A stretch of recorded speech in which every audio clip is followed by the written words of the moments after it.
Let's make these yummy tarts with me. इसके लिए हमें चाहिए एक शकरकंदी, उसके हम छोटे छोटे पीसेस कर लेंगे और स्टीम कर लेंगे। फिर हम इसको अच्छे से मैश करके एक फ्राइंग पैन में डाल लेंगे। अब गरम गरम के अंदर ही बटर ऐड कर लेना है। बटर से इसका जायका दुगना हो जाएगा। फिर इसके अंदर अपनी पसंद की चीज़ ऐड कर देंगे। मैं इसमें घर की बनी हुई मोज़रेला चीज़ ऐड कर रही हूँ। अगर आपको भी रेसिपी चाहिए तो कमेंट सेक्शन के अंदर रिक्वेस्ट डालें, इंशाल्लाह मैं ज़रूर अपलोड कर दूँगी।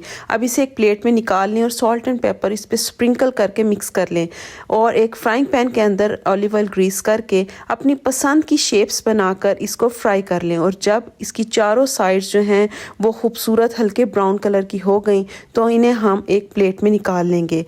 शकरकंदी की चीज़ें बनाने का ये फ़ायदा है कि इसमें कैल्शियम, मैग्नीशियम, पोटेशियम और बहुत से अच्छे न्यूट्रिएंट्स होते हैं जो कि आपके बच्चों के लिए बहुत अच्छे हैं। इसलिए ये अच्छा है कि आलू की बजाय जिसके अंदर स्टार्च होता है आप शकरकंदी के बने हुए ये यमी से टॉट्स दे दें। Bye bye.